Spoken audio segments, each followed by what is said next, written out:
الحمد لله رب العالمين والعاقبة للمتقين والصلاة والسلام على سيد الأنبياء والمرسلين وعلى آله وأصحابه أجمعين. أما بعد فأعوذ بالله من الشيطان الرجيم. بسم الله الرحمن الرحيم. واعتصموا بحبل الله جميعا ولا تفرقوا. صدق الله العظيم. وقال النبي صلى الله عليه وسلم: المسلم أخو المسلم. وقال النبي صلى الله عليه وسلم: من سلم المسلمون من لسانه ويده، او كما قال عليه الصلاة والسلام. محترم دوستوں، بزرگوں اور عزیز ساتھیوں،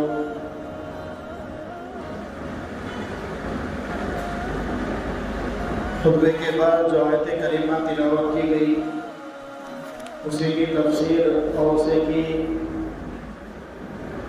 اسی کے تعلق سے بات چل رہی ہے کہ اللہ تبارک و تعالیٰ نے ہمیں حکم دیا وَاعْتَصِمُوا بِحَبْلِ اللَّهِ جَمِيعًا وَلَا تَفَرَّقُوا، کہ تم تمام کے تمام لوگ کیا کرو؟ اللہ کے رسی کو مضبوطی سے پکڑ لو، اللہ کے احکامات کو مضبوطی سے پکڑے رکھو، مضبوطی سے اس پر عمل کرتے رہو. وَلَا تَفَرَّقُوا، اور اختلاف کر کے اور آپس میں باہم آپس میں اختلاف انتشار مت پھیلا اور جماعتوں کے اندر گروپ کے اندر نہ بٹ جاؤ. اللہ یہ حکم دے رہے ہیں کیونکہ جب مسلمان متحد رہے ہیں، جس دور کے اندر مسلمانوں میں اتحاد اور اتفاق رہا ہے، اس وقت اللہ تبارک و تعالیٰ نے مسلمانوں پر اپنی ظاہری مدد نازل فرمائی. اور جب سے مسلمانوں کے اندر انتشار، اختلاف، آپس کے جھگڑے، گھریلو جھگڑے، دوست احباب رشتہ داروں میں جھگڑے جب سے شروع ہو گئے، اختلافات جب سے شروع ہو گئے، ایک دوسرے کے لیے دلوں کے اندر حسد، بغض، کینہ جب یہ دلوں کے اندر پیدا ہو گیا تو اللہ تبارک و تعالیٰ نے مسلمانوں سے کیا کر دیا؟ حکومت کو چھین لیا. مسلمانوں کی جو رعب اور مسلمانوں کا جو دبدبہ غیروں کے دلوں پر تھا، اللہ نے اس سارے دبدبے کو، اس سارے رعب کو اللہ نے ختم کر دیا. کیونکہ دو ہی وجہ ہے مسلمانوں پر جو زوال آیا ہے، اس کی دو وجہ جو ہے علماء کرام نے ذکر فرمائی. پہلی وجہ یہ ہے کہ اللہ کے احکامات کو پسے پشت ڈال دیا، پیٹھ کے پیچھے پھینک دیے. اور دوسری وجہ یہ رہی ہے کہ مسلمانوں کے اندر اتحاد اور اتفاق ختم ہو گیا. جب ہم اپنے اتحاد اور اتفاق کو جس دور کے اندر بھی مضبوط کریں گے، جس زمانے کے اندر بھی مضبوط کریں گے، اللہ رب العزت کی مدد وہاں پر ضرور نازل ہوگی. حضرت عبداللہ بن عمر رضی اللہ تعالیٰ عنہ فرماتے ہیں کہ رسول اللہ صلی اللہ علیہ وسلم نے فرمایا کہ ایک دور ایسا آئے گا، آپ علیہ السلام نے فرمایا تھا 1450 سال پہلے کہ ایک دور، ایک زمانہ ایسا آئے گا کہ اگر بنی اسرائیل میں سے، یعنی ان یہودیوں میں سے اگر کسی نے اپنی ماں کے ساتھ بدفعلی کی ہوگی، زنا کیا ہوا ہوگا یا کوئی اور گناہ اس نے کر دیا ہوگا، تو میری امت میں ایک دور ایسا آئے گا کہ میری امت کا فرد بھی، میری امت کا ایک کوئی نہ کوئی شخص بھی جو ہے کیا کرے گا؟ اپنی ماں سے بدفعلی کرے گا. اور یہ فرمایا رسول اللہ صلی اللہ علیہ وسلم نے کہ جیسا بنی اسرائیل پر زمانہ آیا ہے اور جو انہوں نے غلطی کی ہے ویسی ہی غلطی میری امت کے افراد کریں گے، اور ٹھیک یعنی بالکل سیم زمانہ آئے گا، جیسا بنی اسرائیل کے ساتھ آیا تھا ویسے ہی میری امت کے ساتھ آئے گا۔ فرمایا جس طرح سے چپل کی دو جوتیاں ہوتی ہے تو ایک چھوٹی بڑی نہیں ہو سکتی، دونوں برابر ہوتی ہے، فرمایا جس طرح دو جوتیاں برابر ہوتی ہے اسی طرح بنی اسرائیل اور میری امت، جو بنی اسرائیل پر جو حالات آئے تھے وہی میری امت پر حالات آئیں گے، یعنی ویسے کام میری امت کرے گی۔ تو صحابہ کرام رضی اللہ رضوان اللہ علیہم اجمعین نے پوچھا یا رسول اللہ، اور آگے حضور نے یہ فرمایا کہ بنی اسرائیل 72 فرقوں میں کیا ہو گئی تھی؟ تقسیم ہو گئی تھی، بٹ گئی تھی۔ رسول اللہ صلی اللہ علیہ وسلم نے فرمایا میری امت 73 فرقوں میں تقسیم ہو جائے گی۔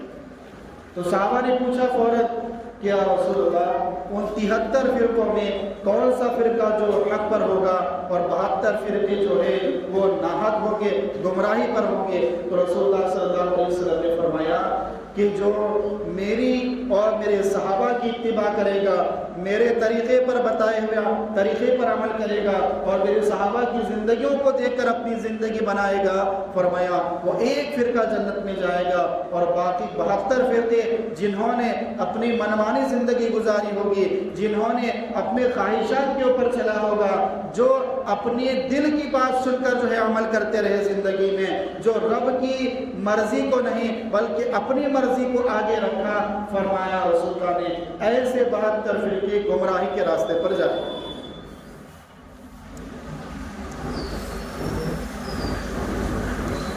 اور ایک حدیث کے اندر رسول اللہ صلی اللہ علیہ وسلم نے فرمایا کہ جب صحابہ کرام سے رسول اللہ صلی اللہ علیہ وسلم نے فرمایا کہ ایک زمانہ ایسا آئے گا کہ مسلمانوں کی وقعت اور مسلمانوں کی قدر غیروں کی نزدیک ایسے رہے گی جیسے کہ ایک بڑا سمندر ہے اور یا پھر ایک بڑی ندی اور نالا ہے، اور اس کے اوپر جو کچرا ہوتا ہے وہ پانی تو چلا جاتا لیکن کچرا جو ہے اوپر نظر آتا رہتا، جو بھی لکڑیاں ہو چھوٹی بڑی وہ اوپر تیرتے رہتے۔ تو کثیر تعداد میں میری امت کے افراد رہے تھے، لیکن ان کی وقعت اور ان کی عزت اور ان کا وقار غیروں کی نظر میں وہی ہوگا جو ایک سمندر کے اوپر یا ایک ندی کے اوپر ان تنکوں اور ان لکڑیوں کی حیثیت ہوگی۔ صحابہ کرام نے فوراً پوچھا یا رسول اللہ کیا اس وقت ہماری تعداد ان کے مقابلے میں کم ہوگی؟ آپ صلی اللہ علیہ وسلم نے فرمایا نہیں، آج جتنی تعداد میں تم ہو اس سے کئی گنا جو ہے ان کی تعداد زیادہ ہوگی، لیکن وہ ان کا رعب، ان کا دبدبہ غیروں کے دلوں سے نکل جائے گا۔ فوراً پوچھا یا رسول اللہ اس کی وجہ کیا رہے گی؟ اس کی وجہ یہ رہے گی کہ لوگ کیا کریں گے؟ اپنی خواہشات پر چلنا شروع کریں گے، صرف اپنے پیٹوں کو بھریں گے اور اب زناکاری کی طرف اور عورتوں کو اپنا جو ہے کیا بنائیں گے؟ مرکز بنائیں گے۔ آج ہی ہو رہا ہے، ہر ایک شخص کے دل میں کیا ہے؟ صرف کھانے کی ہوس ہے، اور جو ہے دیگر جو ہمارے نوجوان طبقہ ہے وہ کیا کرتے ہیں؟ اب ظاہر سی بات ہے کہ ہمارا ماحول ایسا نہیں ہے کہ کھلم کھلا جو ہے زنا عام ہو جائے، لیکن ایک نظر یہ آتا ہے، ایک بات یہ سمجھ میں آتی ہے کہ جس طریقے سے جو موبائلوں کے اندر جس طریقے سے آج ہمارا نوجوان طبقہ موبائلوں میں لگ کر اپنی جوانی کو، اپنے جوانی کے اوقات کو برباد کر رہا ہے، اس سے یہ بات سمجھ میں آتی ہے کہ یہ گمراہی کے راستے پر جا رہا ہے۔ یہ اسی حدیث کے اوپر یہ بات فٹ ہو رہی ہے جو آج سے 1450 سال پہلے میرے اور آپ کے آقا نے فرمایا۔ تو میرے بھائیوں، سب سے مضبوط کام، سب سے بڑا عمل اس وقت ہمیں کیا کرنا ہے؟ اتحاد کو پیدا کرنا ہے، اتحاد کو پیدا کرنا ہے، اختلافات کو ختم کرنا ہے۔ اگر ہم ایک دوسرے سے روٹے ہوئے ہیں، ایک دوسرے سے حسد کیے ہوئے ہیں، ایک دوسرے سے بغض اور دشمنی رکھتے ہیں، تو ساری کدورت کو، ساری دل کی گندگی کو ایک طرف پھینک دینا ہے، اور سامنے ہم دیکھنا ہے کہ سامنے جو کھڑا ہے وہ ہمارا مسلمان بھائی ہے۔ یہ عمل ہم اگر اختیار کر لیے تو انشاءاللہ ہمارا دبدبہ، ہمارا رعب ویسے ہی ہوگا جیسے کہ پچھلے دور میں ہوا تھا. کیونکہ اگر ہم تاریخ اٹھا کر دیکھیں گے تو زوال یعنی جہاں سے مسلمان ڈاؤن ہونے شروع ہوئے ہیں، مسلمانوں کا وقار نیچے اترنا شروع ہوا ہے، وہ آپس کی خانہ جنگی ہے. جیسا کہ صحابہ کا دور ختم ہوا، پچھلے بھی جمعہ کو عرض کیا تھا، صحابہ کا دور تو رسول اللہ صلی اللہ علیہ وسلم کا دور تھا، تو وہاں تو دل کے اندر کدورت یا برائی آنا، حسد ہونا، یہ اس کی گنجائش ہی نہیں، اس کی گنجائش ہی نہیں. ایک صحابی کا واقعہ ذکر کیا گیا ہے کہ حضرت ابو جہم بن حذیفہ رضی اللہ تعالیٰ عنہ یہ اپنے چچا زاد بھائی کو جنگ یرموک کے اندر اپنے چچا زاد بھائی کو تلاش کرنے کے لیے میدان جنگ میں نکلے اور اپنے چچا زاد بھائی کو تلاش کر رہے تھے. زندوں میں تلاش کرے نہیں ملے، مردوں میں تلاش کرے نہیں ملے، زخمیوں کے اندر تلاش کرے تو وہ تڑپ رہے تھے. اب انہوں نے پوچھا کہ کیا آپ کو پانی پینے کی ضرورت ہے؟ تو فوراً میں پانی کا پیالہ جو ہے بھرا اور بھر کر جیسے ہی پیش کرنے گئے تو چچا زاد بھائی نے کہا، انہوں نے سنا کہ بازو ایک صحابی جو ہے تڑپ رہے ہیں، بازو ایک صحابی تڑپ رہے ہیں، ان کو مجھ سے زیادہ پانی کی ضرورت ہے، یہ بھی مرنے والے ہیں وہ بھی مرنے والے ہیں، لیکن انہوں نے کیا کیا، کہا کہ مجھے پانی بعد میں پلانا، پہلے میرے بازو والے کو پانی پلانا، ایسا نہ ہو کہ وہ مر جائے پیاس کی وجہ سے. جب ان کو پلانے گئے تو ان کے بازو اور ایک تیسرے صحابی تھے وہ تڑپ رہے تھے، انہوں نے کہا کہ مجھے پانی کی ضرورت نہیں ہے، مجھ سے زیادہ جو ہے پانی کی ضرورت میرے بھائی کو ہے. کہا کہ جب ان کے پاس لے کر گئے تو جب ان کو پانی پلا رہے تھے ان کا دم نکل گیا. جب دوسرے صحابی کے پاس آئے وہ بھی مر چکے تھے. جب تیسرے صحابی کے پاس آئے تو وہ بھی شہید ہو چکے. کہا کہ صرف ایک پانی اور وہ بھی کب مل رہا ہے؟ عین موت کے وقت مل رہا ہے، لیکن اس کو بھی کیا کر دیا صحابہ کرام نے؟ ترجیح کس کو دی؟ بازو والے کو دی. اگر چاہتے تو پی لیتے، اپنی جان بچ جاتی، لیکن کہا کہ نہیں، پہلے میں بازو والے کو پلاؤں گا، اس کے بعد اگر میں بچ گیا تو پی لوں گا. یہ صحابہ کرام کی عادت تھی، یہ ان کے اخلاق تھے کہ جس کی وجہ سے انہوں نے پوری دنیا پر جو ہے اسلام کو غالب کر دیا، اسلام کو پھیلایا.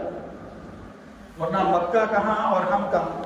4,500 کلومیٹر کا سفر جہاں سے اسلام کی جو اشاعت ہوئی، مدینہ منورہ کہاں اور ہم کہاں؟ لیکن ساحل کے راستے سے سفر کیا صحابہ کرام، سمندروں سے سفر کرتے ہوئے پوری دنیا کے اندر پھیل گئے، اور پوری دنیا میں پھیلنے کے بعد کیا کیا؟ اسلام کو بلند کرنا شروع کیا. اور کئی صحابہ نے کیا کیا؟ اسلام کو صرف تلوار لے کر جنگ شروع نہیں کی، بلکہ کئی صحابہ نے تو یہ کیا کہ جہاں پر چلے جاتے وہاں پر کیا کرتے؟ وہاں پر کاروبار ڈالتے، کاروبار کرتے، بزنس کرتے. اور ان کا بزنس جو ہے، ان کا کاروبار لوگوں کو اتنا بھانے لگا، اتنا پسند آنے لگا کہ لوگ ان کے بزنس کو دیکھ کر جو ہے ایمان قبول کرنا شروع کر. سبحان اللہ. آج ہم نماز پڑھتے ہیں، ہماری نماز کو دیکھ کر ہم عیدگاہ کے لیے عید کے وقت عیدگاہ میں جاتے ہیں نماز عید ادا کرنے کے لیے، اتنی تعداد کو دیکھ کر ہم سے کوئی متاثر نہیں ہوتا. اور یہاں پر 10-20 کا گروپ جو ہیں کسی ملک میں اتر جاتے اور وہاں پر پہلے کاروبار کو شروع کرتے، اور بزنس ایسا کہ جیسے اذان ہو جاتی ہے، اب کتنی ہی لائن لگی ہو فوراً جو ہے بزنس بند کر دیتے اور مسجد کی طرف روانہ ہو جاتے. ان کے اسی عمل کو دیکھ کر، ایک دوسرے سے ہمدردی کو دیکھ کر جو ہے ہزاروں کی تعداد میں، لاکھوں کی تعداد میں جو اسلام لوگوں نے قبول کیا. آج چاہے ہم نماز پڑھ لیں، روزہ رکھ لیں، کسی نہ کسی طریقے سے جو ہے اس کے اندر ہم عیب نکال لیں. چاہے رمضان کا وقت ہو تو سحری میں جو ہے لوگ کھانے کے پیچھے پڑ جاتے ہیں، یا افطاری میں کھانے، جو عین جو مقصد ہوتا ہے روزے کا وہ مقصد ادا نہیں ہوتا. بھوکے پیاسے رہ کر اللہ کی عبادت کرنا یہ اللہ کو پسند ہے، وہ مقصد نہیں ہوتا ہمارا. صرف بھوکے پیاسے رہیں اور صبح سحری کر لیے تو اب شام میں افطاری کا جو ہے انتظار کر رہے ہیں کہ کب افطاری ہوگی، یہ روزہ نہیں ہوتا. اور ہم نماز پڑھ رہے ہیں، نماز میں بھی آ رہے تو خاص کر کے جو ہے وضو کے وقت جو ہے باتیں نہیں کرنا چاہیے، باتیں کرنا مکروہ ہے.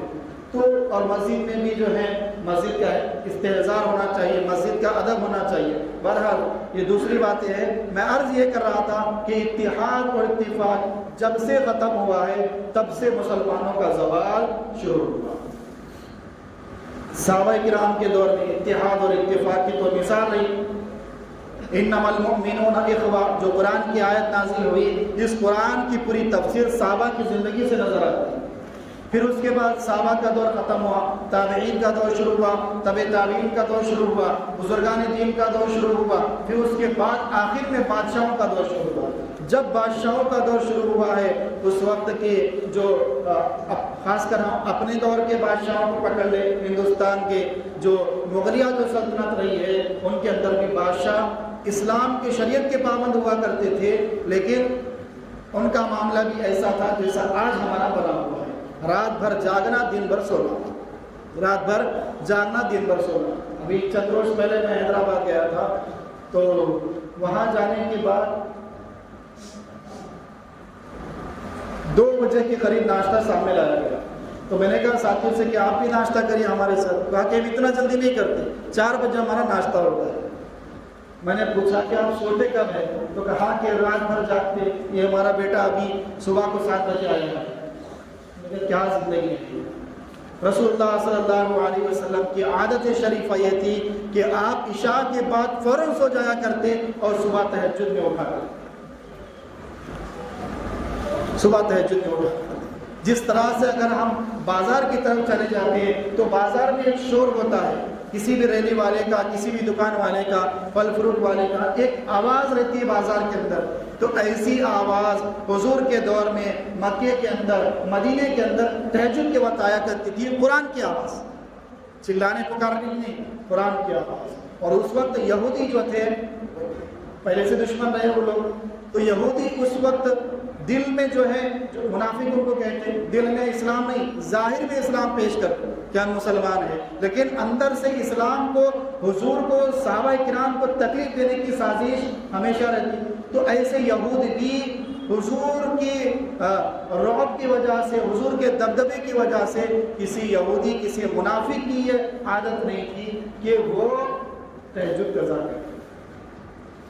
منافق بھی تہجد نہیں چھوڑتے، اور آج ہماری حالت یہ ہے کہ وہ فجر نہیں پڑھتے، فجر میں ہم الارم نہیں رکھتے، فجر میں اٹھنے کی کوشش نہیں کرتے، تو کہاں سے اللہ کی مدد آئے گی؟ کہاں سے؟ دیکھیں میں بارہا کہتا ہوں، اللہ کو کوئی ضرورت نہیں ہے ہماری عبادت، کوئی ضرورت نہیں ہے۔ اللہ کی عبادت کرنے کے لیے کروڑوں خربوں جو ہے فرشتے اللہ نے پیدا کیے، کوئی قیام میں، کوئی رکوع میں، کوئی سجدے میں، کوئی اللہ کی تسبیح بیان کر رہا۔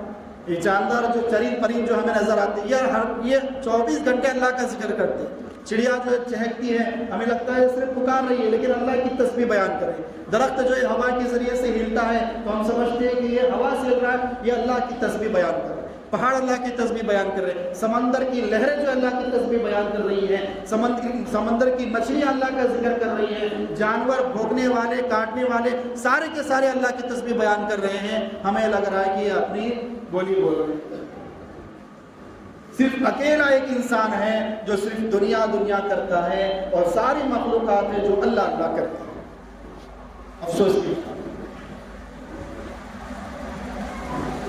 لوگ کہتے ہیں کہ مولوی صاحب برکت نہیں ہے گھر کے اندر، خیر نازل نہیں ہو رہی ہے، کاروبار ٹھپ پڑا ہوا ہے۔ میں اکثر کہتا ہوں آپ فجر کی نماز کی پابندی شروع کر دے، اللہ رزق کے دروازے کھولنا شروع کر دے گا۔ رسول اللہ صلی اللہ علیہ وسلم کی صاف حدیث ہے بخاری شریف کی کہ آپ علیہ السلام نے فرمایا کہ رحمت، برکت اللہ کی طرف سے اترتی ہے، سب آسمان سے اترتی ہے، سب سے پہلے کعبۃ اللہ کے اوپر۔ سمجھ رہے؟ وہ بھی کیا ہے؟ کعبۃ اللہ کو کیا ہے؟ مسجد حرام کہتے ہیں، مسجد ہے وہ بھی۔ تو کعبۃ اللہ کے اوپر سب سے پہلے برکت کو نازل کیا جاتا، رحمت کو نازل کیا جاتا، پھر وہاں سے جو ہے مدینہ منورہ، مسجد نبوی کے اوپر، وہاں سے بیت المقدس، مسجد اقصیٰ کے اوپر، پھر یہ 3 مقدس جگہیں جیسے ہی پوری ہو گئی، پھر اللہ کیا کرتے ہیں، ہر ملک کی جو جامع مسجد ہوتی ہے، جو بڑی مسجد ہوتی ہے، وہاں پر کیا کرتے اللہ برکتوں کو نازل کرتے ہیں۔ پھر اس کے بعد جامع مسجد سے مسجد کے آس پاس میں جتنی بھی چھوٹی بڑی مسجدیں ہوتی ہیں، اللہ وہاں پر جو ہے برکتوں کو نازل کرتے ہیں۔ اب یہ برکتیں ساری جگہوں پر نازل ہو گئی، ساری مساجد کے اندر اتر گئی۔ اب انسان فجر کی نماز کے لیے جیسے ہی آتا ہے، فجر پڑھ کر دعا کر کے جب گھر کو لوٹتا ہے تو گویا کہ وہ مسجد سے وہی برکت لے کر گھر کو لوٹتا ہے۔ ہر ایک کے حصے میں جتنی روزی مقدر اللہ نے لکھی ہے، وہ اپنی مقدر کی روزی کے اندر برکت، خیر وہ ساری چیزیں اس کے پیٹ کے پیچھے چلتی ہوئی اس کے گھر تک پہنچ جاتی ہے۔ اس لیے بزرگان دین نے فرمایا کہ مسجد نماز فجر سے جب فارغ ہو تو بازار کا رخ نہ کرے، ایک مرتبہ ایک قدم جو ہے گھر پہ ڈال دے، پھر جو ہے بازار کی طرف جائے یا جاگنگ واکنگ جو بھی رہتا ہے وہ کر لے، لیکن کم سے کم میرے حساب سے یا تو پہلا قدم گھر میں ڈالیں سب سے پہلے۔ اگر یہ نہیں کر سکتے، گھر دور ہو رہا ہے، تو اپنے کاروبار میں ایک قدم ڈال کر آئے، انشاءاللہ اس کے انوار و برکات آپ خود جو ہے محسوس کریں۔ تو ایک یہ معاملہ بنائیں، نمازوں کی پابندی کریں۔ اور میں عرض یہ کر رہا تھا کہ اتفاق اور اتحاد بہت اہم اور ضروری اس وقت کا کام ہے، کیونکہ آپ علیہ الصلوۃ والسلام نے فرمایا کہ جیسے بکریوں کا بھیڑیا، بکریوں کو نوچنے والا، پھاڑنے والا کون ہوتا ہے؟ بھیڑیا ہوتا ہے۔ اگر وہ بکری اپنے ریوڑ سے، اپنے گروپ سے نکل کر ایک طرف ہو گئی یا اکیلی ہو گئی، فوراً بھیڑیا اس کے اوپر حملہ کر دیتا۔ تو آپ علیہ الصلوۃ والسلام نے فرمایا جس طرح سے بکریوں پر حملہ کرنے والا بھیڑیا ہے، اسی طرح سے انسانوں پر حملہ کرنے والا، خاص کر مسلمانوں پر حملہ کرنے والا بھیڑیا کون ہے؟ شیطان۔ یہ کب حملہ کرے گا؟ جب آپ جماعت سے نکل کر الگ ہو جائیں گے یا کسی ایک ٹکڑی میں بڑھ جائیں گے، اس وقت شیطان کیا کرے گا؟ فوراً جو ہے حملہ کر دے گا۔ کس پر حملہ کرے گا؟ آپ کی جان پر نہیں، آپ کے ایمان پر حملہ کرے گا، آپ کے ایمان کو کمزور کرتا چلا جائے گا۔ اس لیے اس دور کے اندر جماعت کے ساتھ رہنا، اتحاد کے ساتھ رہنا، یہ بہت بڑا عمل ہے۔ اس لیے رسول اللہ صلی اللہ علیہ وسلم نے فرمایا ایک نماز جو آپ نے جماعت کے ساتھ پڑھی اور ایک نماز جو آپ نے اکیلے پڑھی، زمین آسمان کا فرق ہوگا اس نماز۔ کیوں؟ جماعت کے ساتھ نماز پڑھی گئی ہے، اس پر کئی گنا بڑھ کر جو ہے ثواب دیا جائے گا۔ ایک نماز، وہی نماز آپ نے جو ہے اکیلے پڑھ لی، عصر کی نماز آپ نے جماعت کے ساتھ پڑھی، اور ایک شخص سے عصر کی نماز اکیلے کونے میں ٹھہر کر پڑھ لی، تو اس ایک نماز جو جماعت کے ساتھ پڑھی ہے اور وہ اکیلی نماز، اس کا مقابلہ نہیں ہو سکتا، ابھی مقابلہ۔ اس لیے کہ جماعت کے اندر برکت ہوتی ہے، گروپ جو ہوتا ہے اس کے اندر برکت ہوتی ہے۔ جو الگ ہو گیا، جو اکیلا رہ گیا، اس سے برکت، خیر اللہ چھین لیتا ہے۔ بہرحال تو میں عرض یہ کر رہا تھا کہ اتحاد اور اتفاق کو برقرار رکھے، جس طرح سے فلسطین کے مسلمانوں نے اتحاد اور اتفاق کو برقرار رکھا ہوا ہے۔ ظالم ظلم کر رہا ہے، یہ مظلوم اپنے ظلم کو سہ رہے ہیں، بچوں کو شہید ہوتے دیکھ رہے ہیں، بیویوں کو بیوہ ہوتے دیکھ رہے ہیں، اور جو ہے اپنے باپ کو شہید ہوتے دیکھ رہے ہیں، بیٹے کو شہید ہوتے دیکھ رہے ہیں، شوہر کو شہید ہوتے دیکھ رہی ہے بیوی، لیکن ان سب کے باوجود تمام کے تمام لوگ کیا ہے؟ اتحاد کے ساتھ ہیں، اتفاق کے ساتھ ہے۔ ہمارا نوجوان طبقہ کہہ رہا ہے کہ اگر حماس 5000 میزائل نہ ڈالتا تو اتنے لوگ شہید نہ ہوتے۔ وہ لوگ کہہ رہے ہیں کہ حماس نے جو ابتدا کی ہے وہ صحیح کی ہے، کیونکہ ان لوگوں کی پلاننگ، ان کی ڈیل جو ہونے والی تھی وہ سعودیہ سے ہونے والی تھی۔ آنے والے وقت میں یہ جو ہے ان کی حکومت سعودیہ پر قائم ہو جاتی تو ہمارا وہاں پر آنا جانا ساری چیزیں مشکل ہو جاتی۔ اس وجہ سے کیا ہوا؟ ان کی ڈیل کینسل ہو گئی، ان کی جو پلاننگ تھی وہ ساری پلاننگ جو ہے ان کی فیل ہو گئی۔ بڑے بڑے علماء کرام کی نظر وہاں تک ہے، اور ہمارے نئی تعلیم یافتہ لوگوں اور جو نوجوان ہیں ان کا خیال یہ ہے کہ انہوں نے غلط قدم اٹھایا ہے۔ غلط نہیں، صحیح قدم اٹھایا ہے۔ وہ لوگ مر نہیں رہے، وہ لوگ شہید ہو رہے۔ شہید کے اوپر کبھی ماتم نہیں کیا جاتا، مرنے والے پر ماتم ہو سکتا ہے، سوگ ہو سکتا ہے، ماتم نہیں، لیکن شہید کے اوپر کبھی ماتم نہیں ہو سکتا۔ ان کی تو وہ تو جیت گئے، وہ تو اللہ کی جنت کے اندر پہنچ گئے ہیں، وہ تو مغفرت کے رحمت کے جو ہے مستحق ہو گئے ہیں۔ فکر تو ہمیں اپنی کرنی ہے کہ انہوں نے اتفاق اور اتحاد کر کے اپنے جسموں کو چھلنی کر لیا، اللہ کی جنت میں پہنچ گئے ہیں، لیکن ہم نے کیا تیاری کی ہے؟ ہم نے اپنے ایمان کو مضبوط کرنے کی کیا فکر کی ہے، ہم نے ان مسلمانوں کے لیے کیا دعائیں کی۔ قنوت نازلہ کا کیا ہم نے شروعات کی ہے؟ قنوت نازلہ جو ہے فجر کی نماز میں دوسری رکعت کے اندر پڑھی جاتی ہے، شاید ہو سکتا یہاں پر بھی پڑھ رہے ہوں گے کہ کسی دوسری مسجد کے اندر قنوت نازلہ پڑھی جا رہی ہوگی۔ تو اس قنوت نازلہ کا ثبوت کہاں سے ملتا؟ رسول اللہ صلی اللہ علیہ وسلم کے دور سے ملتا ہے کہ جب بھی اس وقت صحابہ کے دور میں جب بھی مسلمانوں پر کئی ظلم ہوا ہے تو آپ علیہ السلام نے فجر کی نماز میں قنوت نازلہ کا اہتمام فرمایا۔ قنوت نازلہ کیا ہے؟ یہ ظالم کے حق میں کیا ہے؟ بد دعا کرنا ہے۔ قنوت نازلہ کا طریقہ وہی رہتا ہے کہ دوسری رکعت کی جب رکوع میں آپ چلے جائیں گے، رکوع سے کھڑے ہو کے سمیع اللہ لمن حمیدہ، تو اس کے بعد سجدے میں جانے سے پہلے قنوت نازلہ پڑھی جاتی ہے۔ امام صاحب پڑھیں گے اور پیچھے کھڑے رہنے والے نہ صرف ہاتھوں کو نیچے رکھنا ہے، جیسے آپ سجدے میں جا رہے ہیں سمیع اللہ لمن حمیدہ کہہ دیے، امام صاحب ہاتھ کیسے رہتے؟ آپ کے نیچے رہتے، ہاتھ اٹھانا نہیں ہے بلکہ اسی طرح کھڑے رکھیں گے، اور جیسے ہی قنوت نازلہ امام صاحب پڑھیں گے اللہم اہدنا فیمن ہدیت، تو آپ کو آہستہ سے آمین کہنا ہے، وعافنا فیمن عافیت، آہستہ سے آمین آمین آمین، جہاں جہاں رکتے جائے وہاں آپ کو آمین کہنا ہے۔ اگر شروعات نہیں ہوئی ہے تو شروعات کر دیجئے، اور قنوت نازلہ کا اہتمام اس وقت بہت ضروری ہے۔ اکثر شعبات کے اندر تو سب مساجد کے اندر، اکثر و بیشتر مساجد کے اندر قنوت نازلہ شروع کر دی گئی ہے، امید کرتا ہوں یہاں پر بھی شروع کر دی جائے گی، لیکن خاص اور اہم بات وہی ہے کہ اتفاق اور اتحاد کو ختم کر دے۔ اللہ رحمتوں کا اور اپنی مدد کا جو ہے فیصلہ ضرور فرمائے گا، کیونکہ جہاں جو ہے اتفاق ختم ہو جاتا ہے، اتحاد ختم ہو جاتا ہے، دلوں کے اندر حسد اور کینہ بغض بڑھ جاتا ہے، وہاں پر اللہ کی رحمت نہیں ہو سکتی۔ اللہ کی رحمت اس دل پر اترتی ہے جس کا دل صاف ہوتا ہے۔ ہمارا دل تو گندا ہو چکا، سامنے والا ترقی کر رہا اس سے ہم جل رہے، دل گندا ہو گیا۔ سامنے والے کا لڑکا جو سعودی میں جو اچھا خاصا پیسہ کما رہا، جلنے لگ جاتے ہیں کہ دیکھو یہ تو سوکار بننے دو، آپ کا کیا تھا؟ اگر اللہ کسی کو دے رہا ہے، نواز رہا ہے تو اللہ نواز رہا ہے، آپ نہیں نواز رہے۔ اگر کوئی ترقی کر رہا ہے تو اپنے بلبوتے پر کر رہا ہے، اللہ کی مدد کے اوپر کر رہا ہے، آپ کے بلبوتے پر نہیں کر رہا ہے۔ اس لیے حسد کرنا چھوڑ دے، کینہ رکھنا چھوڑ دے، بغض رکھنا چھوڑ دے، کپٹ رکھنا چھوڑ دے، اور ایک دوسرے کے لیے دلوں کو صاف کر دے۔ دیکھیے اللہ کیسے مدد نازل کرے گا، جو برکتیں اللہ اس کے گھر میں نازل کر رہا ہے وہی برکتیں آپ کے گھر میں نازل ہوگی۔ اللہ عمل کی توفیق عطا فرمائے اور فلسطینی بھائیوں کی اللہ مدد فرمائے، آمین۔ وآخر دعوانا ان الحمد للہ رب العالمین۔